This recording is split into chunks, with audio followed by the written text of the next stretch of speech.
Olá, queridos alunos. Ao longo do tema, vocês aprenderam sobre os fundamentos da genética.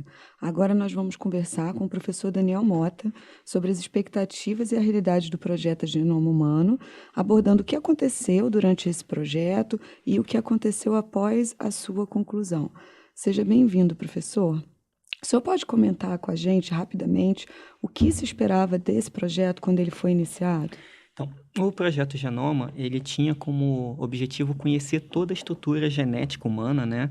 E a ideia era identificar 100% dos genes humanos e sequenciar os mais de 3 bilhões de bases que compõem o genoma humano. Além disso, né, a ideia era criar um grande banco de dados com essas informações genéticas, produzir uma série de tecnologias ligadas ao procedimento de sequenciamento e tudo mais, além de fazer transferência dessas informações, dessas tecnologias para o setor privado, e no pacote com tudo, né, tinha as questões éticas dessas informações, o que seria feito com essas informações que o projeto ia gerar, né? Nossa, é realmente muita coisa. E todos esses objetivos foram alcançados? Sim, eles alcançaram esses objetivos, só que não era tão simples quanto eles esperavam. A quantidade de dados gerado pelo projeto Genoma foi muito grande, né? E acabou tendo um ganho muito maior de perguntas do que as respostas de fato que ele podia trazer. E quem esteve por trás desse projeto, da execução dele? Então, o projeto foi iniciado por um consórcio público internacional, comandado aí pelo governo americano, e esse projeto, né, teve a participação de uma série de institutos ao longo do mundo, vários países participaram, inclusive o Brasil participou desse projeto, e um pouco depois, uma empresa privada entrou nessa busca, né, de sequenciamento e começou a competir, né, concorrer para poder alcançar essas respostas, porque todos esses dados tinham um potencial muito grande de geração de lucro, né, geração de renda por conta das informações e da própria tecnologia envolvida nisso. E dizem que esse projeto, o Genoma Humano, ele foi concluído antes do esperado. Como e por que isso aconteceu? Então, o projeto era esperado levar 15 anos para o sequenciamento. O governo americano, né, junto com os outros países que participaram do consórcio, chegaram a utilizar em torno de 600 sequenciadores ao longo do mundo para fazer isso.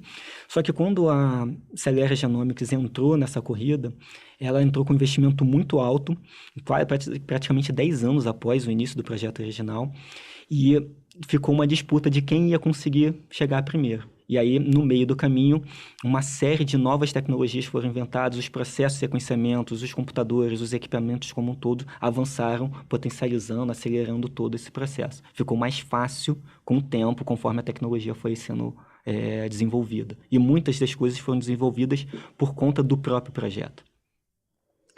Então, o projeto foi realizado, terminou antes do previsto, os objetivos foram alcançados, mas ficou algo ainda para ser respondido, mesmo depois do término do projeto? Então, como a ideia era saber tudo sobre o genoma humano, conhecer todos os efeitos disso, tem a informação, a gente sabe todos os genes, o que todos os genes vão formar, né, estão associados ao quê, só que não é tão simples. Então, após o projeto Genoma, a gente entrou em uma outra era, né, a era da proteômica, onde o foco agora é pesquisar as proteínas, porque as proteínas têm uma relação diferente e elas são as expressões dos genes e tem um conjunto muito maior, né, e muito mais complexo de estrutura do que o DNA tem. Então, agora a gente está tem uma série de projetos ligados ao sequenciamento o conhecimento de proteínas, de vários grupos, né? Inclusive as proteínas humanas. Então, é onde nós estamos trabalhando ainda hoje. Só que não tem mais um consórcio único. Então, nós temos mais pesquisas independentes em cima de identificar essas proteínas ou a sequência dessas proteínas. Muito obrigada, professor. Esperamos que vocês, nossos alunos e ouvintes, tenham conseguido sanar suas dúvidas, aprofundar seus conhecimentos a respeito do que foi discutido ao longo desse nosso tema. Eu agradeço a participação do professor Daniel Mota e até uma próxima oportunidade, professor. Muito obrigado pelo convite e até a próxima.